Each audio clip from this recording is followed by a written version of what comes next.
Let me address each of the points that the defense has raised in their oral argument. Sabi po nila una ay due process daw ang isang paulit-ulit na dinidiin ng defense. But there's no debate that due process applies in this proceeding, just like in any other proceeding. The real issue before this honorable court is, will the subpoenas that we are asking be issued by this court actually deprive the respondent of any form of due process? Ang aming paniwala po ay hindi.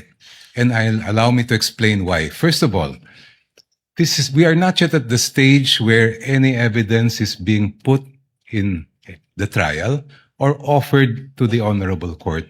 Nandito pa lang po tayo sa punto na kung maari bang ipaproduce natin itong mga dokumentong ito. The defense will have every opportunity to make objections if and when particular exhibits or documents are identified by a witness and offered in evidence. Therefore, wala pong due process violation ang pag-issue ng subpoena. Second, the defense repeatedly cites the case of Duterte versus House of Representatives as, I quote, the law of the land, as I quote, controlling daw yung decision na yan. But I must remind the defense of that particular case and why the pronouncements quoted are mere obiter dicta, o kung sa simpleng salita po ay side comment lang.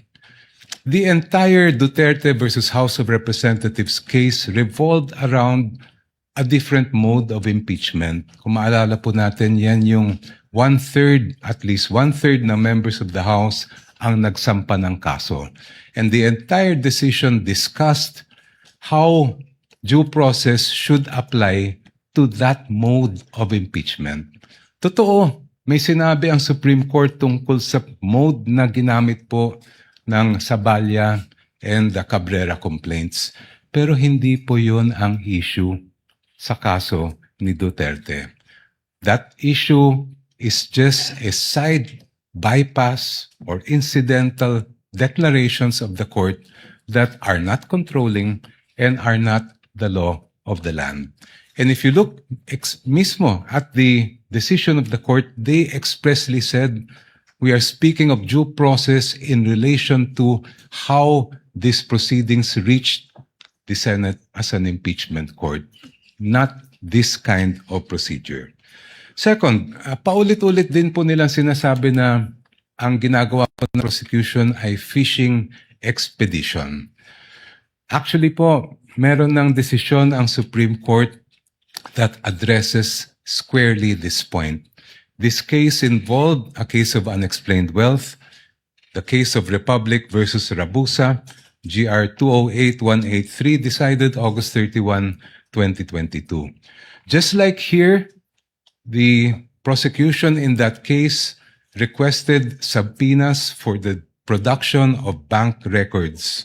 Just like here, the argument was raised that this is a mere fishing expedition. In fact, hanggang sa Court of Appeals, ang sabi po ng Court of Appeals ay fishing expedition lang po yan.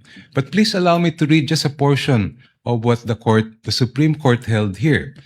I quote, "The Court of Appeals resolved that the bank accounts of Rabusa et al. Were protected under Republic Act 1405, that is the Bank Secrecy Law. Given the arbitrary demand to disclose the contents thereof, the Court of Appeals considered the inquiry as a fishing expedition to utilize evidence against Rabusa et al. In the instant case, given that the court orders in the form of various subpoena duces tecum and ad testificandum all involved the forfeiture of unexplained wealth, the RTC was in error for not allowing petitioner to examine, inquire, and look into the subject accounts." I continue. "As the present proceedings on unexplained wealth are now encompassed within the exceptions of Republic Act 1405, The court orders subject of this case clearly fall within the orders that would enable the examination of the respondent's bank accounts as contemplated in the first exception. Thus, it comes clear that this court cannot sustain the RTC's and Court of Appeals theory that there was no court order authorizing the examination of the bank accounts. On the contrary, records prove that the RTC issued several subpoena duces tecum and ad testificandum, which required certain persons to testify in open court and present documents which pertain to the existence and identity of the subject accounts and also to the accounts, the contents found therein. I just move forward. Given the existence and propriety of the subpoenas, the evidence procured through the same should have been duly considered by the lower courts. This court cannot agree with the Court of Appeals' supposition that the examination of the respondents' bank accounts was but a mere fishing expedition to pin liability on them. Next, the defense repeatedly cites a number of laws to claim that the requested information and documents that we are asking from this court for the issuance of subpoena are confidential. Sabi po nila, confidential daw ito sa ilalim ng Republic Act 1405. Sabi po nila, confidential daw ito sa ilalim ng Anti-Money Laundering Act, pati ang National Internal Revenue Code, pati ang Data Privacy Act ay confidential din. Pero kung titingnan po natin, klaro po at malinaw po sa amin ang batas at ang utos ng saligang batas sa impeachment court na ito. You have the sole exclusive power to determine an impeachable offense, and that includes the power to find out, ferret the entire truth, and make your decision on that basis. I will not dwell on the exception to Republic Act 1405, that's very clear. There's an exception for impeachment. Pero paano naman po yung sinasabi nilang Section 8A ng Anti-Money Laundering Law?